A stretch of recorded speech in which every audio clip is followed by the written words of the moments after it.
اب رہا مسئلہ یہ کہ کس طریقے سے پڑھنا ہے، اس کا طریقہ کیا ہوگا، تو مختصر انداز میں انشاءاللہ عید کی نماز کا طریقہ بتا دیتا ہوں۔ سب سے پہلی بات تو یہ ہے کہ جہاں نماز پڑھنا ہے عید کی، امام کا مصلی آپ نے بچھایا، پیچھے مقتدی جو 4 6 8 رہیں گے ان کا مصلی بچھا دیں گے آپ، اور امام کے مصلی کے قریب ایک اسٹول یا کرسی وغیرہ رکھ دیں۔ اب امام صاحب مصلی پر آئیں گے اور وہ نیت کر لیں گے، نیت کرتا ہوں میں 2 رکعت نماز عید الفطر کی واجب 6 زائد تکبیروں کے ساتھ، اور میرے کعبہ شریف کی طرف دل میں یہ سب سوچ لیں، نیت دل کے ارادے کا نام ہے، ہم بار بار آپ سے عرض کرتے ہیں۔ اس کے بعد اللہ اکبر کہہ کر، بلند آواز سے اللہ اکبر کہہ کر امام صاحب نیت باندھ لیں گے، اور مقتدی حضرات امام کی اقتدا کی جو نیت کریں گے امام صاحب کے پیچھے نیت باندھ لیں گے۔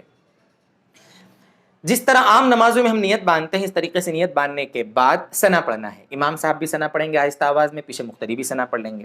ثنا پڑھنے کے بعد امام صاحب جو ہیں وہ 3 مرتبہ زائد تکبیر کہیں گے، اور تینوں مرتبہ جو زائد تکبیر کہیں گے بلند آواز سے، اللہ اکبر ہاتھ کانوں تک اٹھا کر لے جائیں گے، چھوڑ دیں گے، پھر اللہ اکبر ہاتھ چھوڑ دیں گے، تیسری مرتبہ اللہ اکبر کہہ کر ہاتھ اٹھا کر باندھ لیں گے۔ یعنی خلاصہ یہ سمجھے کہ پہلی تکبیر جو تکبیر تحریمہ ہے اس میں ہاتھ باندھنا ہے، ثنا پڑھنا ہے، پھر 2 مرتبہ ہاتھ چھوڑنا ہے، اور پھر اس کے بعد والی تکبیر میں ہاتھ باندھ لینا ہے۔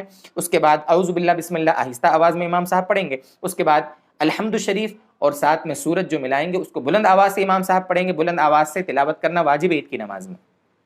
اس کے بعد جو پیچھے مقتدی حضرات ہیں وہ سنیں گے تلاوت کو، اور پھر رکوع سجدہ، 1 رکعت مکمل ہو گئی۔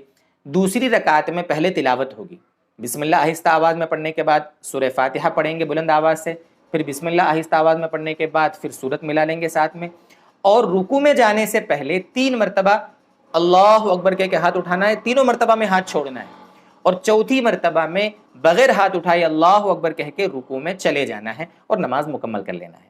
یہ تو نماز کا طریقہ ہو گیا۔ نماز ہو جانے کے بعد دعا مانگنا ہے۔ علماء نے لکھا ہے، فتاوی میں یہ بات موجود ہے کہ نماز کے بعد دعا کا وقت ہے، اس لیے نماز کے بعد دعا پڑھ لیں، یعنی دعا مانگ لیں۔ دعا مانگنے کے بعد اس کے بعد جو آپ نے اسٹول رکھی ہے اس کے پاس کھڑے ہو کر خطبہ دینا ہے۔ خطبہ دیکھو اسکرین پر ہم آپ کو دکھا بھی رہے ہیں، چھوٹا سا خطبہ، آپ اس کا اسکرین شاٹ بھی لے سکتے ہیں۔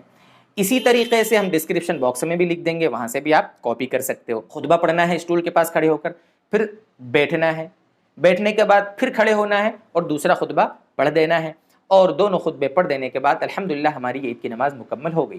بڑی آسان ہے، زیادہ ٹینشن نہ لیں، آسان اس کو بنا کر لوگوں کے سامنے پیش کریں اور آسان انداز میں اس کو ادا کرنے کی فکر کریں۔ اللہ تعالیٰ آسانی فرمائے ہمارے لیے، اور یہ جو بیماریاں ہیں، وبائیں ہیں، اللہ تعالیٰ دنیا سے اور خاص طور سے ہمارے ملک سے ان کا خاتمہ فرما دے۔ وآخر دعوانا ان الحمدللہ رب العالمین۔